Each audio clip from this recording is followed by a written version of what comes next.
Hey people, it's Kola talking. Now it's another ASMR video. Let's keep going. This is Marcus Aurelius, the Meditations. Nature is pliable, obedient, and the logos that governs it has no reason to do evil. It knows no evil, does none, and causes harm to nothing. It dictates all beginnings and all endings. Just that you do the right thing, the rest doesn't matter. Cold or warm, tired or well rested, despised or honored, dying or busy with our assignments. Because dying too is one of our assignments in life. There as well, to do what needs doing. Look inward. Don't let the true nature or value of anything elude you. Before long, all existing things will be transformed to rise like smoke, assuming all things become one, or be dispersed in fragments. The Logos knows where it stands, and what it has to do, and what it has to work with. The best revenge is not to be like that. To move from one unselfish action to another with God in mind. Only there delight and stillness. The mind is that which is aroused and directed by itself. It makes of itself what it chooses. It makes what it chooses of its own experience. Everything is brought about by nature, not by anything beyond it or within it or apart from it. Mixture, interaction, dispersal, or unity, order, design. Suppose why would I want to live in disorder and confusion? Why would I care about anything except the eventual dust to dust? And why would I feel any anxiety? Dispersal is certain whatever I do. Or suppose reverence, serenity, faith in the power responsible. When jarred unavoidably by circumstances, revert at once to yourself and don't lose the rhythm more than you can help. You'll have a better grasp of the harmony if you keep on going back to it. If you had a stepmother and a real mother, you would pay your respects to your stepmother. Yes, but it's your real mother you'd go home to. The court and philosophy. Keep returning to it. Rest in its embrace. It's all that makes the court and you endurable. Like seeing roasted meat and other dishes in front of you and suddenly realizing this is a dead fish, a dead bird, a dead pig. Or that this noble vintage is grape juice and all the purple robes are sheep wool dyed with shellfish blood. Or making love, something rubbing against your penis, a brief seizure and a little cloudy liquid. Perception, like that, latching onto things and piercing through them, so we see what they really are. That's what we need to do all the time. All through our lives when things lay claim to our trust, to lay them bare and see how pointless they are, to strip away the legend that encrusts them. Pride is a matter of deception. When you think you're occupied in the weightiest business, that's when he has you in his spell. Compare Crates on Xenocrates. Things ordinary people are impressed by fall into categories of things are held together by simple physics, like stone or wood, or by natural growth, figs, vines, olives. Those admired by more advanced minds are held together by a living soul. Flock of sheep, herd of cow. Still more sophisticated people admire what is guided by a rational mind. Not the universal mind, but one admired for its technical knowledge or for some other skill, or just because it happens to own a lot of slaves. But those who revere that other mind, the one we all share, as humans and as citizens aren't interested in other things. Their focus is on the state of their own minds, to avoid all selfishness and illogic, and to work with others to achieve that goal. Some things are rushing into existence, others out of it. Some of what now exists is already gone. Change and flux constantly remake the world, just as the incessant progression of time remakes eternity. We find ourselves in a river. Which of the things around us should we value when none of them can offer a firm foothold? Like an attachment to a sparrow, we glimpse it, and it's gone. And life itself, like the decoction of blood, the drawing in of air. We expel the power of breathing we drew in at birth, just yesterday or the day before, breathing it out like the air we exhale at each moment. What is in it ourselves that we should prize? Not just transpiration, even plants do that. Or respiration, even beasts and wild animals breathe. Or being struck by passing thoughts, or jerked like a puppet by your own impulses, or moving in herds, or eating and relieving yourself afterwards. Then what is to be prized? An audience clapping? No, no more than the clacking of their tongues, which is all the public praise amounts to, a clacking of tongues. So we throw out other people's recognition. What's left for us to prize? I think it's this: to do and not to do what we were designed for. That's the goal of all trades, all arts, and what each of them aims at, that the thing they create should do what it's designed to do. The nurseryman who cares for the vines, the horse trainer, the dog breeder, this is what they aim at. And teaching and education, what else are they trying to accomplish? So that's what we should prize. Hold on to that, and you won't be tempted to aim at anything else. And if you can't stop prizing a lot of other things, then you'll never be free. Free, independent, imperturbable, because you'll always be envious and jealous, afraid that people might come and take it all away from you. Plotting against those who have themselves things you prize. People who need those things are bound to be a best, and bound to take out their frustration on the gods. Whereas to respect your own mind, to prize it, will leave you satisfied with your own self, will integrate it into your community, and in tune with gods as well, embracing what they allot you and what they ordain. The elements move upwards, downward in all directions. The motion of virtue is different, deeper. It moves at a steady pace on a road hard to discern and always forward. The way people behave, they refuse to admire the contemporaries, the people whose lives they share. No, but to be admired by posterity, people they've never met and never will. That's what they set their hearts on. You might as well be upset at not being a hero to your great-grandfather. Not to assume it's impossible because you find it hard, but to recognize that if it's humanly possible, you can do it too. In the ring, our opponents can gouge us with their nails or butt us with their heads and leave a bruise, but we don't denounce them for it or get upset with them or regard from them then on as violent types. We just keep an eye on them after that, not out of hatred or suspicion, just keeping a friendly distance. We need to do that in other areas. We need to excuse what our sparring partners do and just keep our distance, without suspicion or hatred. If anyone can refute me, show me I'm making a mistake, or look at things from the wrong perspective. I'll gladly change. It's the truth I'm after, and the truth never harmed anyone. What harms us is to persist in self-deceit and ignorance. I do what is mine to do. The rest doesn't disturb me. The rest is inanimate or has no logos, or it wanders at random and has lost the road. When you deal with rational animals, with things and circumstances, be generous and straightforward. You are rational, they are not. When you deal with fellow human beings, behave as one. They share in the logos and invoke the gods regardless. Don't worry about how long you'll go on doing this. A single afternoon would be enough. Alexander the Great and his mule driver both died, and the same thing happened to both. They were absorbed alike into the life force of the world, or dissolved alike into atoms. Think how much is going on inside you, every second, in your soul, in your body. Why should it astonish you that so much more, everything that happens in that all-embracing unity of the world is happening at the same time? If someone asked you how to write your name, would you clench your teeth and spit out the letters one by one? If he lost his temper, would you lose yours as well, or would you just spell out the individual letters? Remember, your responsibilities can be broken down into individual parts as well. Concentrate on those and finish the job methodically while getting stirred up or meeting anger with anger. How cruel to forbid people to want what they think is good for them. And yet that's just what you won't let them do. When you get angry at their misbehavior, they've drawn toward what they think is good for them. But it's not good for them. Then show them that. Prove it to them, instead of losing your temper. Death. The end of sense perception, of being controlled by emotions, of mental activity, of enslavement to our bodies. Disgraceful for the soul to give up when the body is still going strong. To escape imperialization, that indelible strain. It happens.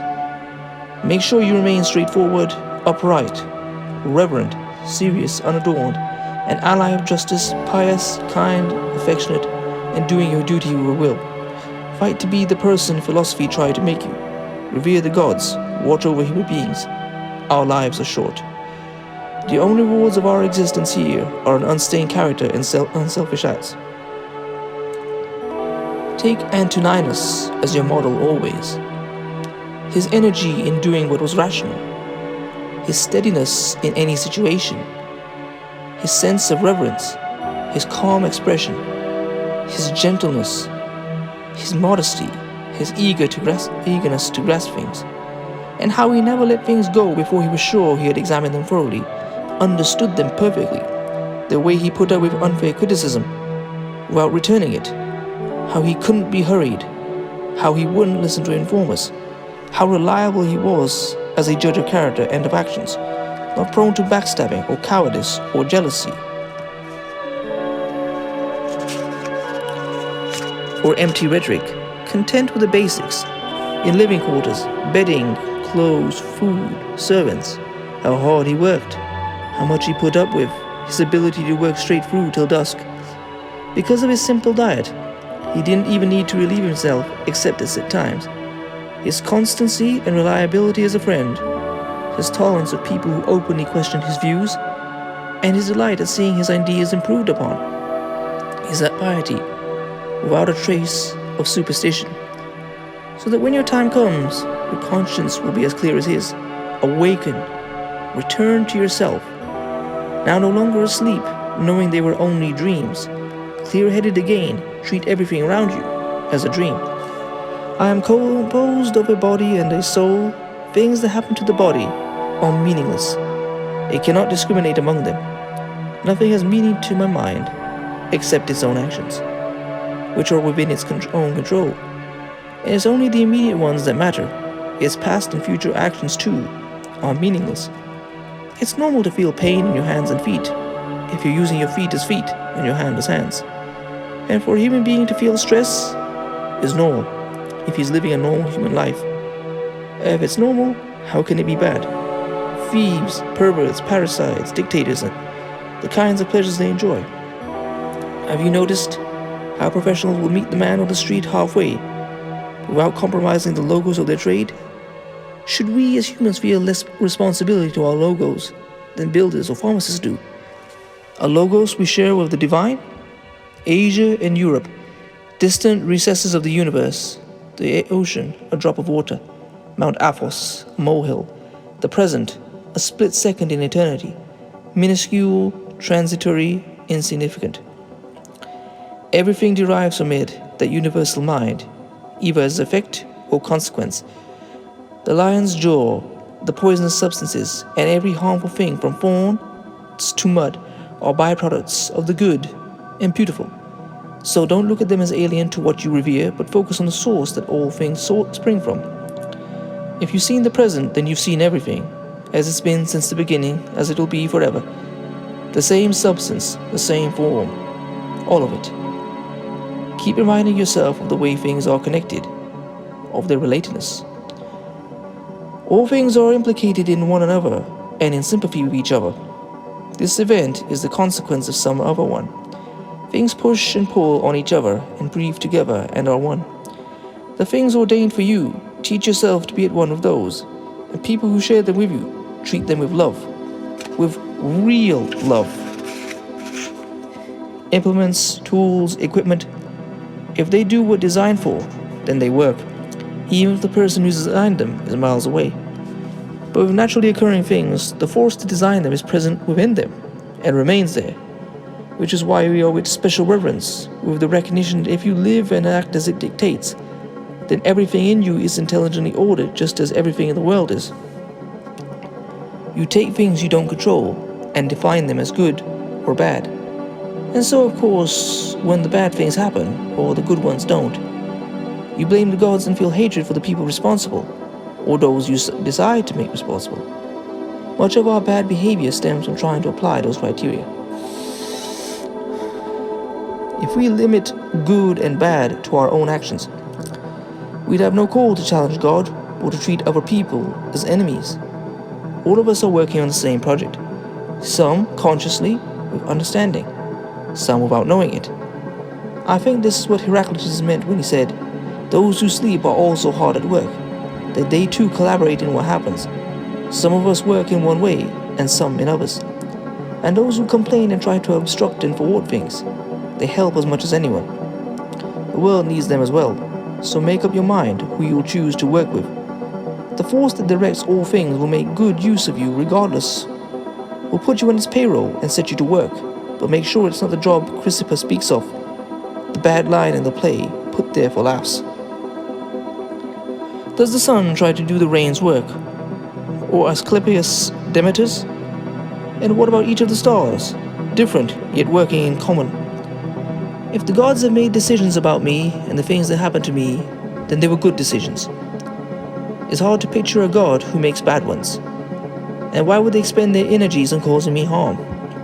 What good would it do to them or the world, which is their primary concern? And if they haven't made decisions about me as an individual, they certainly have about the general welfare.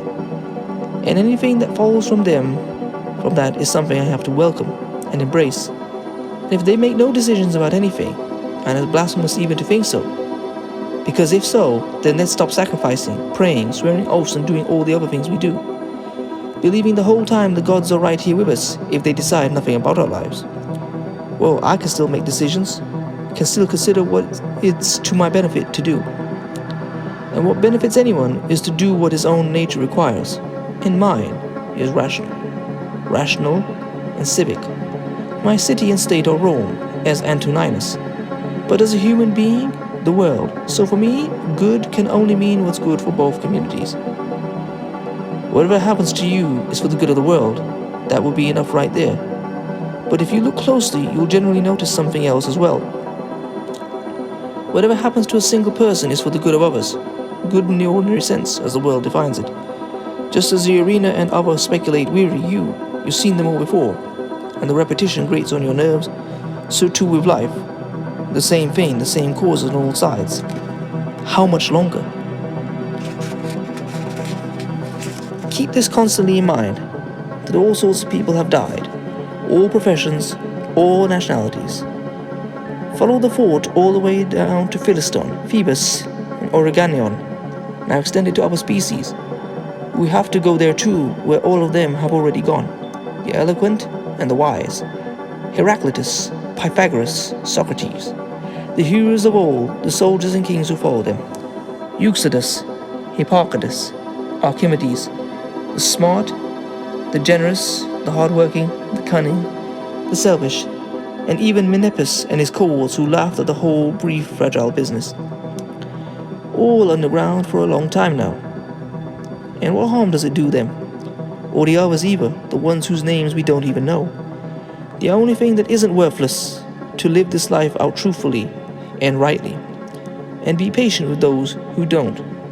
When you need encouragement, think of the qualities that people around you have. This one's energy, that one's modesty, another's generosity, and so on. Nothing is as encouraging as when virtues are visibly embodied in the people around us, when we're practically showered with them. It's good to keep this in mind. It doesn't bother you that you weigh only X or Y pounds and not 300. Why should it bother you that you have only X or Y years to live and not more? You accept the limits placed on your body. Accept those placed on your time. Do your best to convince them, but act on your own if justice requires it. If met with force, then fall back on acceptance and peaceability. Use the setback to practice our virtues. Remember that our efforts are subject to circumstances you weren't aiming to do the impossible. Aiming to do what then? To try, and you succeed. What you set out to do is accomplished. Ambition meaning trying your well-being to do what other people say or do. Self-indulgence means tying it to the things that happen to you. Sanity means tying it to your own actions. You don't have to turn this into something. It doesn't have to upset you. Things can't shape our decisions by themselves. Practice really hearing what people say. Do your best to get inside their minds. What injures the hive injures the bee. If the crew talk back to the captain or patients to their doctors, then whose authority would they accept? How can the passengers be kept safe or the patient healthy? All those people who came into the world with me and have already left it. Honey tastes bitter to a man with jaundice. People with rabies are terrified of water, and a child's idea of beauty is a ball. Why does that upset you? Do you think falsehood is less powerful than bile or a rabid dog? No one can keep you from living as your nature requires. Nothing can happen to you that is not required by nature. The people they want to ingratiate themselves with, the results, and the things they do in the process. How quickly it will all be erased by time. How much has been erased already. I hope you've enjoyed that. Please comment, rate, share, and subscribe. Peace.